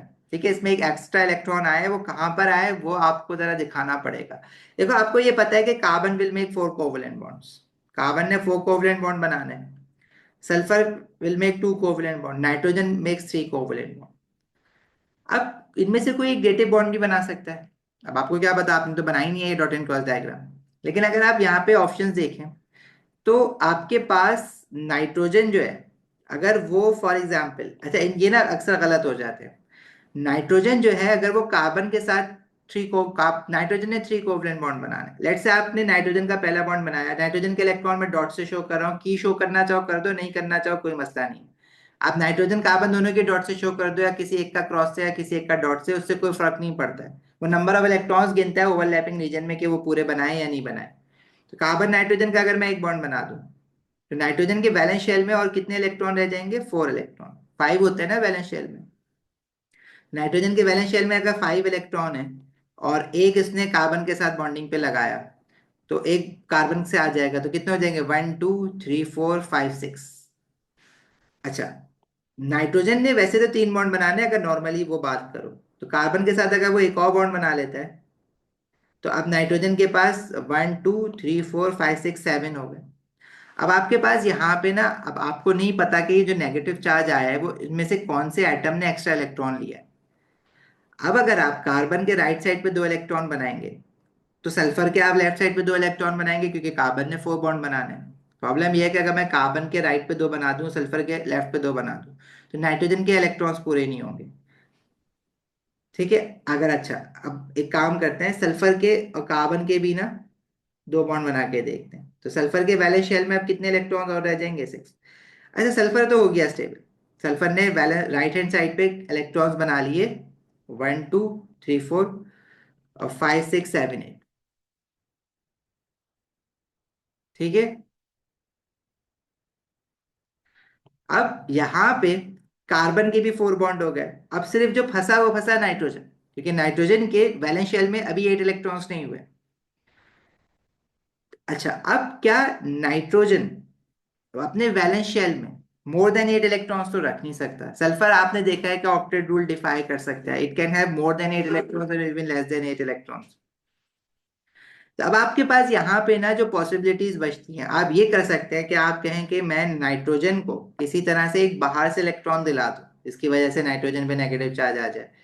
तो एक ये पॉसिबिलिटी सही है। तो एक इलेक्ट्रॉन आप इसको बाहर से देंगे, तो आप तो उसको खैर डॉट से बना दें या क्रॉस से बना दें, डजेंट मैटर, वो चल जाएगा। कार्बन के पास राइट साइड पे उसने 2 बॉन्ड बनाए, लेफ्ट साइड पे अभी मैंने अभी जो मैंने बॉन्डिंग बनाई है ना उसके हिसाब से 2 बॉन्ड इधर है, 2 बॉन्ड इधर है।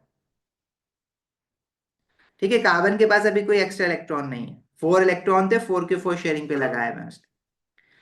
अच्छा, इसके अलावा क्या कोई और पॉसिबिलिटी है आपके पास? देखिए, एक पॉसिबिलिटी ये भी है कि अगर मैं नाइट्रोजन को एक्स्ट्रा इलेक्ट्रॉन नहीं देता बाहर से, और नाइट्रोजन के मैं 3 के 3 बॉन्ड जो है वो बनाऊं, तो वो फिर मुझे सारे के सारे बॉन्ड कार्बन के साथ बनाने पड़ेंगे। तो नाइट्रोजन का तो हो गया स्टेबल काम, नाइट्रोजन अब ना कोई इलेक्ट्रॉन लेगा ना कोई देगा। तो क्या भाई कार्बन क्या करे, भाई कार्बन जो है वो सल्फर के साथ सिर्फ एक बॉन्ड और बनाएगा, क्योंकि कार्बन के 4 बॉन्ड हो जाएंगे। तो इन सब में कौन फंसेगा, इसमें सब में सल्फर फंस जाएगा, क्योंकि सल्फर के फिर आपके पास वैलेंस शेल में 1 2 3 4 5 और एक अनपेयर्ड इलेक्ट्रॉन रह जाएगा। तो उस केस में आप सल्फर को एक एक्स्ट्रा इलेक्ट्रॉन बाहर से दिला दें, तो उसकी वजह से भी नेगेटिव चार्ज आ जाएगा। तो ये दोनों तरह की बॉन्डिंग इसी तरह की है। वैसे अगर मैं एक्चुअल इसकी बॉन्डिंग की बात करूं, तो एक्चुअल बॉन्डिंग आपने इसकी पढ़ी नहीं है कभी ना। CN नेगेटिव आयन की तो आपको ऑर्गेनिक में पढ़ा दी गई है, लेकिन SCN नेगेटिव आयन की बॉन्डिंग आपने नहीं पढ़ी।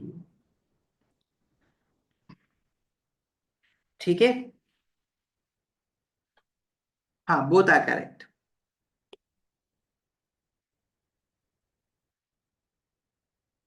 आगे बढ़े। तो आप दोनों ही तरह से बना सकते हैं आपको, क्योंकि आपने पढ़ी नहीं है इसलिए आप दोनों तरीके से बना सकते हैं, अलाउड होती है वो बनाना। क्वेश्चन नंबर 4 में कह रहा है आपके पास एक ऑर्गेनिक कंपाउंड है, CH3CH2 5 exist as a pair of stereo isomers. अब अगर ये स्टीरियो आइसोमर के तौर पे काम कर रहा है, तो ये सिस ट्रांस हो सकता है, ऑप्टिकल हो सकता है। यहाँ पे कह रहे हैं draw the 3 dimensional structure of these two stereo isomers of this compound, are can be use to represent CH3CH2 5। भाई देखें, इसमें ना मुझे कायरल कार्बन दिख रहा है, मतलब the carbon which has 4 covalent bond और 4 all 4 bonded pairs have different things attached. ये कायरल कार्बन है। अच्छा, इसके साथ देखें कार्बन कार्बन डबल बॉन्ड तो इस कंपाउंड में मुझे कोई मिल ही नहीं रहा। ये CH3 के साथ CH2 5 बार है।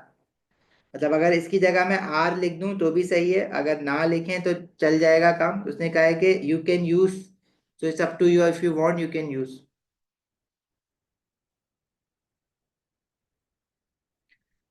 ये 3D स्ट्रक्चर नहीं है, इसका जो 3D स्ट्रक्चर बनता है वो टेट्राहेड्रल स्ट्रक्चर बनता है, तो उसमें आप वेज और डॉटेड बनाएंगे ऐसे कर।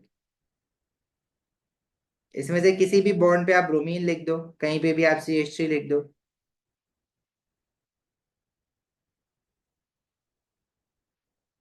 इसकी जगह आप R भी लिख सकते थे CH3CH2 5 वाले पार्ट पे, और इसका मिरर इमेज बनाएंगे। अब मिरर इमेज आप कैसे बनाते हैं।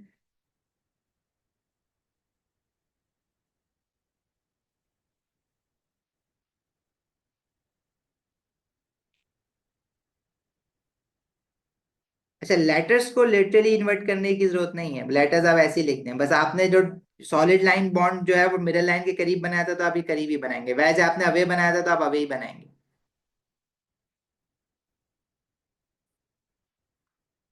ठीक है। और कार्बन पे कायरल कार्बन है तो उस पर आप एक स्टेरिक लगा देते हैं। ठीक है। मंतशा इसका एक से ज्यादा वे, समझा नहीं मैं आपकी बात। अच्छा, पीछे वाले क्वेश्चन का कह रहे हो, ये वाला। इसमें, हाँ इसमें ये वाला शो किया हुआ है, लेकिन ये क्वेश्चन है टाइम टू टाइम A2 में आता रहा है, तो उसमें वो दूसरी तरीके से भी बना रहा होता। ऑर्डर बना के दे देता है आपको कि पहले सल्फर है, फिर कार्बन है, फिर नाइट्रोजन है। अदरवाइज क्योंकि आप फिर खुद से अपनी मर्जी से, आपको क्या पता कि किसने एक्स्ट्रा इलेक्ट्रॉन लिया हुआ है।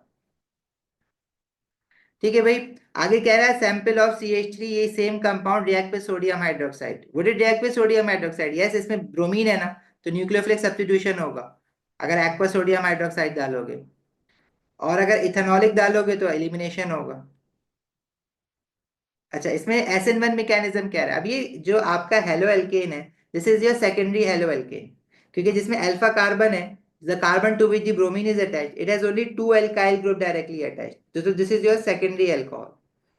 अब second sorry secondary halogen alkane, और सेकेंडरी हेलो एल्केन जो है वो आपका क्या है, SN1 और SN2 दोनों कर सकता है। तो इसलिए वो आपको क्वेश्चन में बताएगा कि SN1 कर रहा है SN2, तो कह रहा है आपको SN1 कर रहा है। जो टर्शरी वाला रिएक्शन मैकेनिज्म है ना वो फॉलो कर रहा है, जिसमें आपका जो है वो कार्बोकेटाइन बनता है, ट्रांजिशन स्टेट नहीं बनती है। Complete figure 4.1 to show the mechanism for this reaction. अब इसका मैकेनिज्म दिखाने के लिए आप क्या करेंगे, पहले न्यूक्लियोफिलिक अटैक दिखा रहे होते हैं ना अब इसमें, तो इसमें जो न्यूक्लियोफाइल है वो आपका इंटरमीडिएट को अटैक करेगा। तो इनिशियली पहले इसमें क्या होता है कि जो आपका कार्बन ब्रोमीन बॉन्ड है वो ब्रेक होगा। ठीक है, कार्बन पे पार्शियल पॉजिटिव चार्ज होगा, ब्रोमीन पे पार्शियल नेगेटिव चार्ज होगा। ये भी आपने पार्शियल चार्जेस भी बनाने हैं। अल्टीमेटली क्या होना है कि दिस बॉन्ड विल ब्रेक, जब ये आपका मॉलिक्यूल इंटरमीडिएट जो बनेगा उसमें सब कुछ वैसे ही रहेगा, बस कार्बन पे पॉजिटिव चार्ज आ जाएगा और ब्रोमीन हट जाएगा, और bromine will leave in the form of B R negative आइन।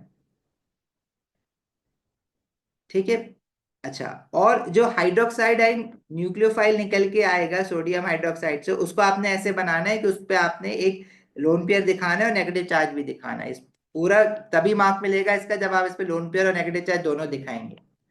और ये लोन पेयर ऑफ इलेक्ट्रॉन से पार्शियल पॉजिटिव कार्बन को अटैक करेगा, तो एक करली एरो आप ऐसे बनेंगे।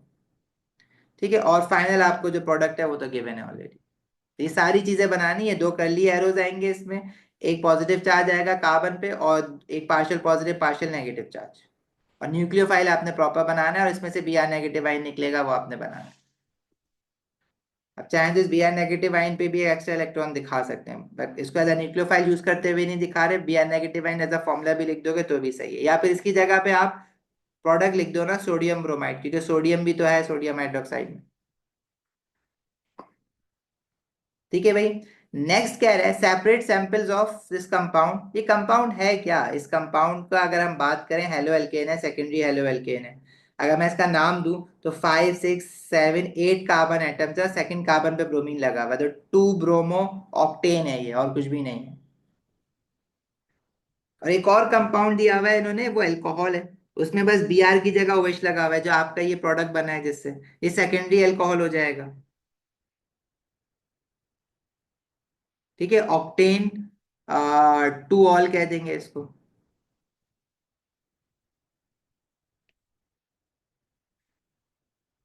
और फिर साथ में आपसे वो CH3 CH2 5, यहाँ पे देख रहे हो क्या हुआ है, सब कुछ सेम है।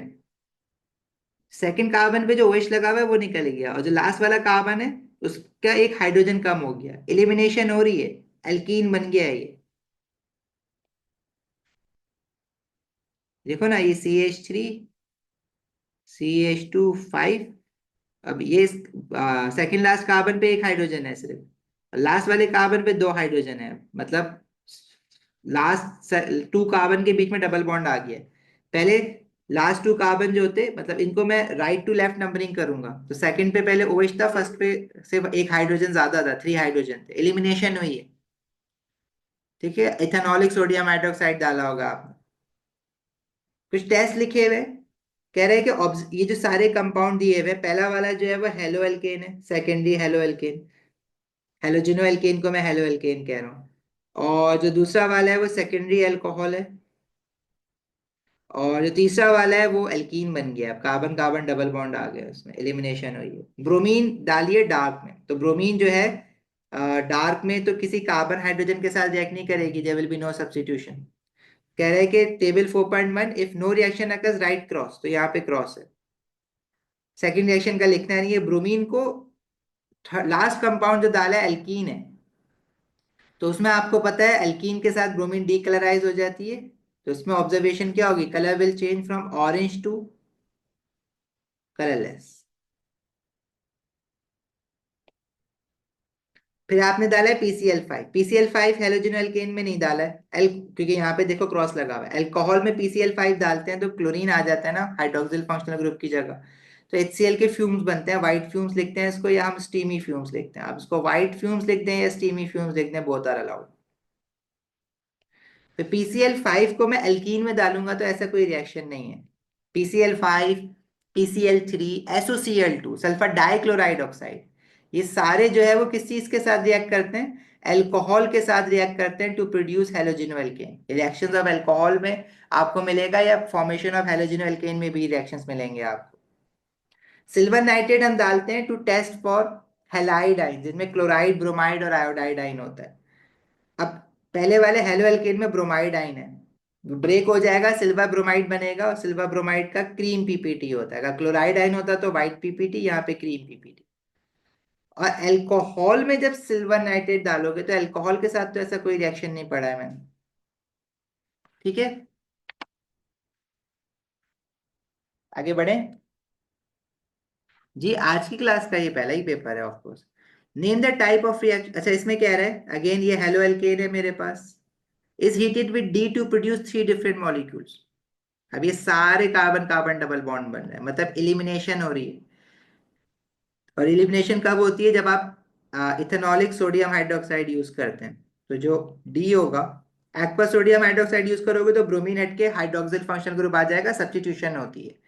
और जब आप इथेनॉलिक सोडियम हाइड्रोक्साइड यूज करते हैं तो एलिमिनेशन होती है, मतलब डबल बॉन्ड आता है जिस कार्बन पे, अब ये जो था आपके पास 8 कार्बन एटम वाला हेलो एल्केन था जिसमें यहाँ पे पहले ब्रोमीन लगा हुआ था। अब और इससे पहले हाइड्रोजन था।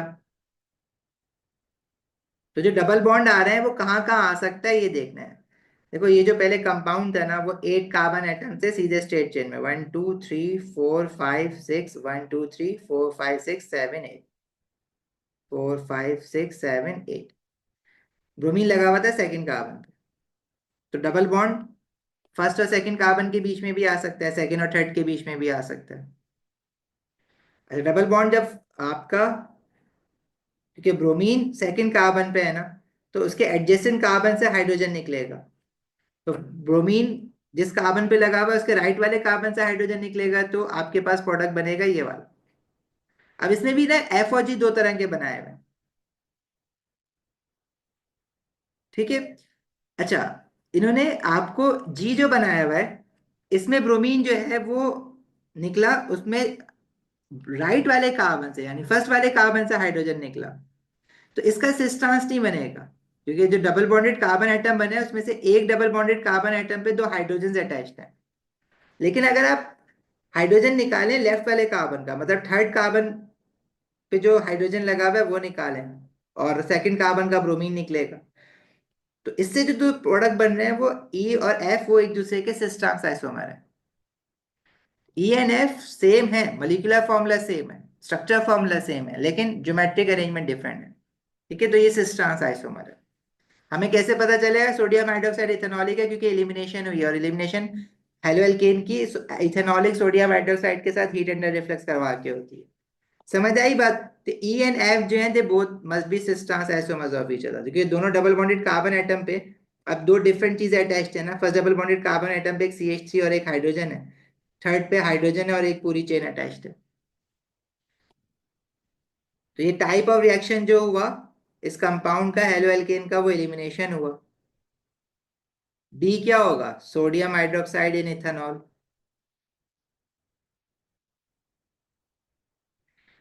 और ई एंड एफ एक दूसरे के सिस्टर्स आइसोमर हैं, आगे शायद पूछे इसके बारे में, इसलिए दो डिफरेंट प्रोडक्ट्स हैं। Both sigma and pi bonds are present in a molecule of E as a result of different types of hybridization. Hybridization carbon की आपको पता है sp3 sp2 और sp होती है। sp3 कब होती है? जब कार्बन के 4 बॉन्डेड पेयर 0 लोन पेयर हो। sp2 कब होती है? जब कार्बन के 2 बॉन्डेड पेयर 0 लोन पेयर हो। और sp कब होती है? जब कार्बन का 1 2 3, सॉरी, कार्बन का, उल्टा लिख दिया मैंने, sp2 होती है जब 3 बॉन्डेड पेयर 0 लोन पेयर हो, प्लेनर शेप में हो। sp होती है 2 बॉन्डेड पेयर 0 लोन पेयर, जैसे कि कार्बन डाइऑक्साइड। अब इसमें कह रहे हैं complete table 4.2 to show the number of carbon atom with each type of hybridisation. अब 2 बॉन्डेड पेयर 0 लोन पेयर तो किसी कार्बन के नहीं है इसमें, ज्यादा सारे कार्बन के 4 बॉन्डेड पेयर 0 लोन पेयर है।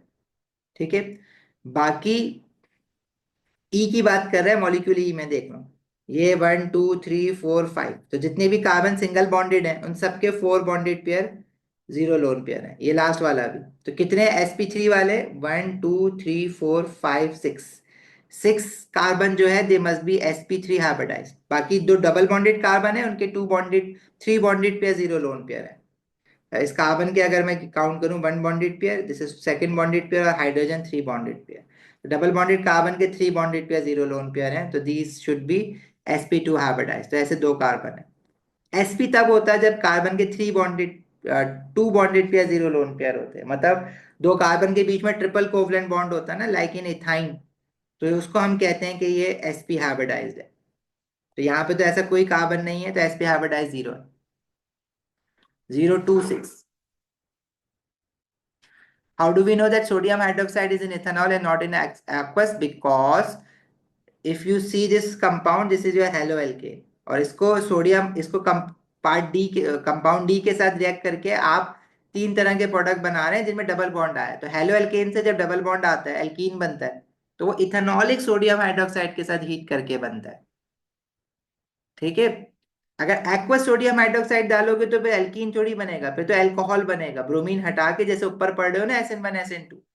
यहाँ पे आपने सोडियम हाइड्रोक्साइड जो डाला है वो एक्वस डाला है, नीचे जो है वो इथेनॉलिक है। ठीक है। आगे कह रहे हैं describe the essential features of an unbranched hydrocarbon. Unbranch मतलब straight chain that causes its molecules to show stereoisomerism. Explain how this feature leads to stereoisomerism.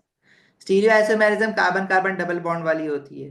मतलब आपके पास कोई अनब्रांच हाइड्रोकार्बन है तो it must have a carbon carbon double bond which prevents rotation about the carbon carbon double bond, and both of these double bonded carbon atom must each have two different atoms or group of atoms attached. तो definition है ना स्टीरियोआइसोमेरिज्म की, carbon carbon double bond present prevents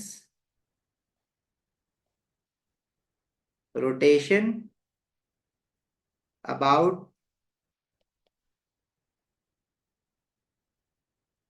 carbon carbon bond, and each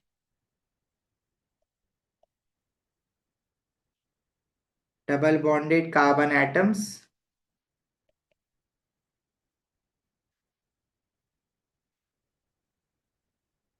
must have different atoms or group of atoms attached.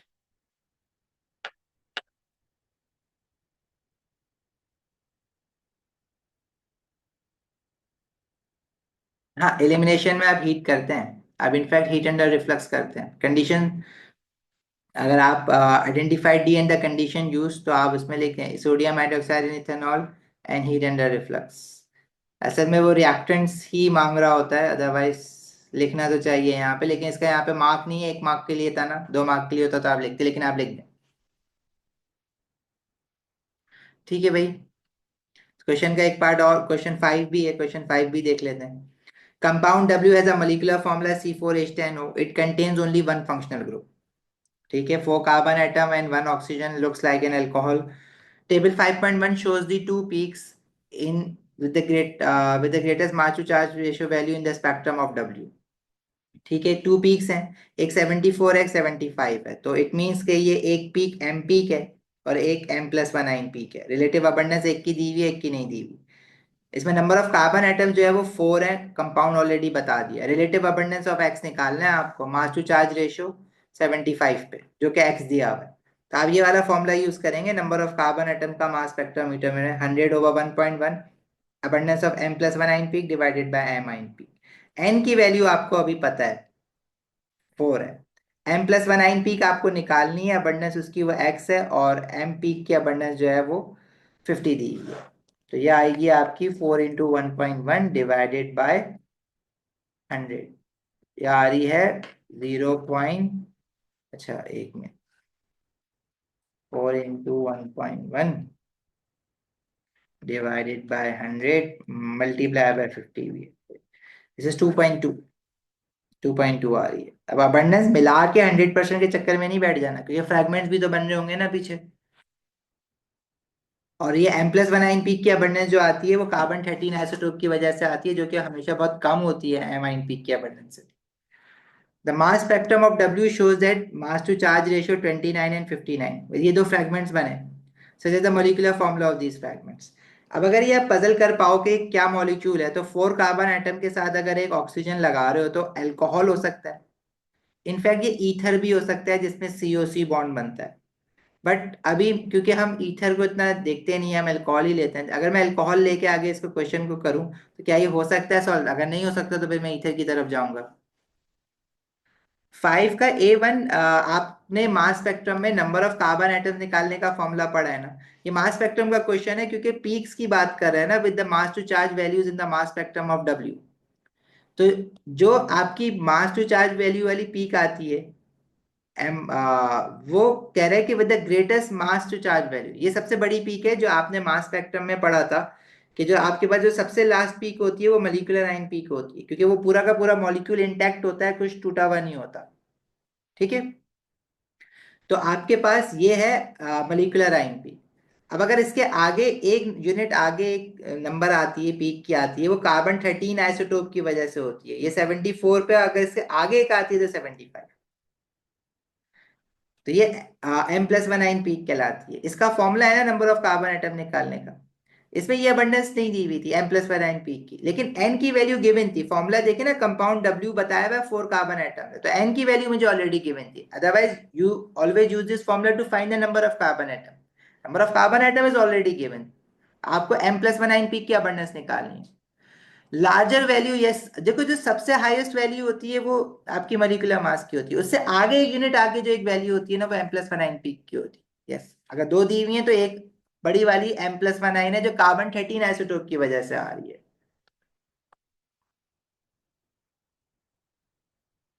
ठीक है।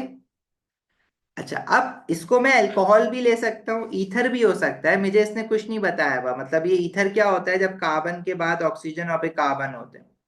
लेकिन अगर चलो मैं ब्यूटेनॉल लेके या ब्यूटेन 2 ऑल लेके कुछ भी लेके इसको आगे बढ़ूं, तो क्या मैं कोई ऐसा फ्रेगमेंट बना सकता हूँ जो 29 मास वाला हो? अगर मैं दो कार्बन को ब्रेक करूं, तो C2H5 वाला जो फ्रेगमेंट है उसका मास कितना आएगा? इसमें we have 2 carbon, 2 × 12 and 5 hydrogen.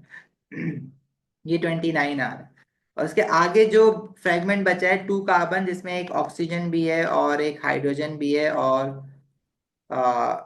ये भी है। हाँ, लेकिन अगर मैं एक ऐसा फ्रेगमेंट लूं जो 3 कार्बन एटम से अगर ये बनाए, ये बनेगा 3 × 12 और +6 + 1 + 16। ये आ रहा है 59। मतलब अगर मैं ये वाला फ्रेगमेंट लूँ ना, 3 कार्बन एटम, इसके साथ 7 हाइड्रोजन एंड 1 ऑक्सीजन, आप इसको फ्रेगमेंट लिख रहे हो ना, तो C3H6OH पॉजिटिव ऐसे भी लिख सकते हो। देखो इसका मास जो है वो बन रहा है 59। 29 वाली C2H5 आ रही है ना, कार्बन 2 × 12 + 5 29 होता है ना।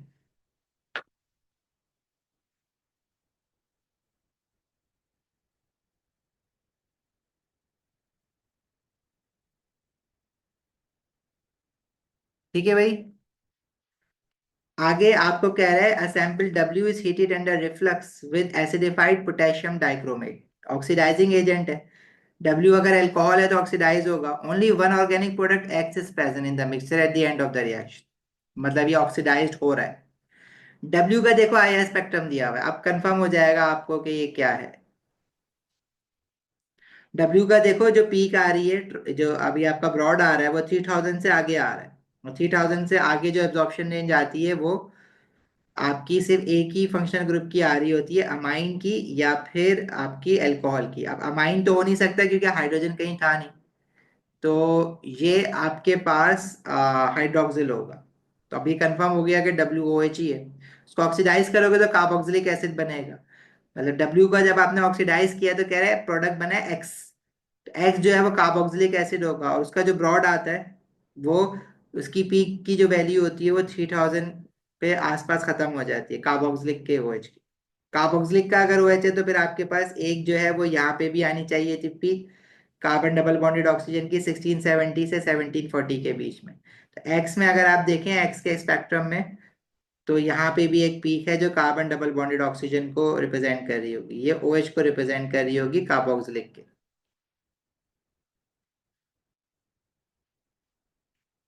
ठीक है भाई, समझ आया स्पेक्ट्रा?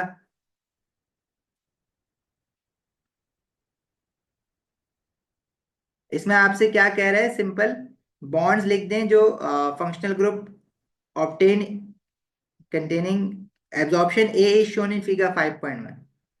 एब्जॉर्प्शन ए इसको कह रहा है जो कि OH बॉन्ड है का अल्कोहल का। ये W जो है वो अल्कोहल का स्पेक्ट्रम है, 3000 से आगे ब्रॉड आ रहा है। तो जो ए है वो बेसिकली बॉन्ड है OH किसका, फंक्शनल, ये वाला बॉन्ड है, और फंक्शनल ग्रुप क्या है, hydroxy.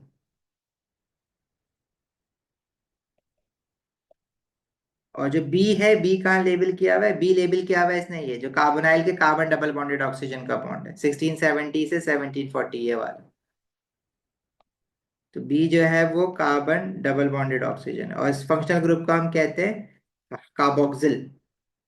Carbon double bonded oxygen जो लिखा हुआ है इन्होंने यहाँ पे वो कार्बोक्सिल लिखा हुआ है ना, तो हम भी इस फंक्शनल ग्रुप का नेम कार्बोक्सिल लिखें। ठीक है। नेक्स्ट क्वेश्चन आपको आगे छोटा सा पार्ट और दिया हुआ है।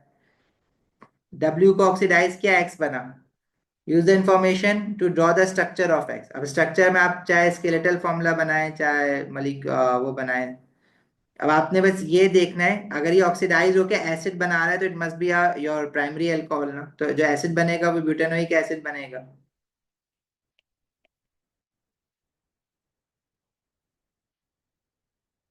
ब्यूटेनॉल से।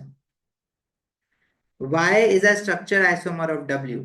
W का स्ट्रक्चर आइसोमर Y, अगर ब्यूटेन वन, W जो है वो ब्यूटेन वन ऑल आ रहा है क्योंकि वो कार्बोक्सिलिक एसिड बना रहा है, कीटोन तो नहीं बना रहा ना। तो Y जो होगा वो ब्यूटेन टू ऑल हो सकता है, और क्या होगा, स्ट्रक्चर आइसोमर है या ब्रांचिंग हो सकती है। Both W and Y produce colorless bubbles when sodium is added to them. Sodium metal react with both alcohols to form sodium alkoxide. Y does not react when heated with acidified potassium dichromate. ये confirm कर रहा है इस बात को कि Y अगर oxidising agent के साथ रिएक्ट नहीं कर रहा तो Y must be your tertiary alcohol. तो Y को आपने टर्शियरी अल्कोहल बनाना है और W का आइसोमर बनाना है। Y does not react with warm with alkaline iodine. Name the functional group present in Y, that is carboxylic acid, क्योंकि वो isomer है W का, स्ट्रक्चरल आइसोमर है ना, तो स्ट्रक्चरल आइसोमर में अच्छा फंक्शनल ग्रुप चेंज हो तो सकता है स्ट्रक्चर आइसोमर में, लेकिन मैं क्यों कह रहा हूं कि Y जो है वो अल्कोहल है, क्योंकि वो सोडियम के साथ रिएक्ट कर रहा है। सोडियम के साथ, सोडियम मेटल के साथ दो ही चीजें रिएक्ट कर सकती हैं, वो क्या क्या, कार्बोक्सिलिक एसिड और अल्कोहल। अब Y जो है वो अगर स्ट्रक्चर आइसोमर है W का, तो वो कार्बोक्सिलिक एसिड नहीं हो सकता, क्योंकि फिर उसमें Y में दो ऑक्सीजन आएंगे कार्बोक्सिलिक बनाने के लिए। स्ट्रक्चर आइसोमर आइसोमर है तो मॉलिक्यूलर फॉर्मूला तो सेम होना चाहिए ना। तो इसका मतलब है कि Y अल्कोहल ही है, लेकिन वो टर्शरी अल्कोहल बनाओ उसको, क्योंकि टर्शरी अल्कोहल बनाओगे तो देखो मॉलिक्यूलर फॉर्मूला सेटिस्फाई हो जाएगा। 4 कार्बन एटम, 10 हाइड्रोजन एटम, 1 2 3 4 5 6 7 8 9 10। और ये जो है वो ऑक्सीडाइज नहीं होगा K2Cr2O7 के साथ, और टर्शरी अल्कोहल का आयोडोफोम टेस्ट भी नहीं होता ना। बेशक CH3 लगा हुआ है अल्फा कार्बन के साथ, टर्शरी अल्कोहल आयोडोफोम टेस्ट नहीं देते। तो ये है आपका वाई। ठीक है, this is 2 methyl propane 2 all. ये स्ट्रक्चर मांगा हुआ भी है नीचे आपसे, यहाँ बना देते हैं। Y is not a carboxylic acid. अगर वो कार्बोक्सिलिक एसिड होता तो वो इसका W का आइसोमर कैसे होगा, W में तो एक ऑक्सीजन है। Y अगर कार्बोक्सिलिक एसिड होगा तो दो ऑक्सीजन आएंगे ना। ठीक है, complete the equation to describe the reaction of W और Y विद सोडियम। एल्कोक्साइड बनता है ना, ऑक्सीजन तो रहता है, हाइड्रोजन हट जाता है बस। अगर ये ब्यूटेनॉल होता C3H4H9OH, तो मैं हाइड्रोजन हटाता तो ये बन जाता C4H9O नेगेटिव Na पॉजिटिव। अब इसने ना लिखा हुआ इस तरह से कि मैं मुझे ये पता है कि एक हाइड्रोजन हटाना है बस, और Na लगाना है, और साथ में क्या बनती है, hydrogen gas. Half mole of hydrogen gas alcohol के चैप्टर में है ये। आप हाफ मोल ऑफ हाइड्रोजन ना लगाएं तो उसके लेफ्ट पे पीछे मोल्स दिए हुए ना, जगह दी हुई है, तो आप ये भी लिख सकते हैं, आप यहाँ पे ये लिख दें।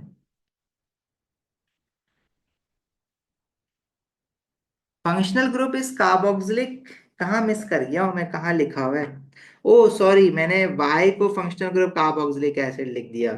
ठीक है, बार बार कह रहा था ना, वाई इज अल्कोहल, अल्कोहल। ठीक है, सॉरी, एक्सपीरियंस द कंफ्यूजन। हाँ, हाइड्रोजन हाफ होता है, हाइड्रोजन गैस हाफ होती है। आप हाइड्रोजन हाफ कर दें तो ये 1 1 हो जाएगा, मैंने उनके साथ 2 2 लगा दिया, मर्जी है आपकी, आप ऐसे कर दें, कोई मसला नहीं।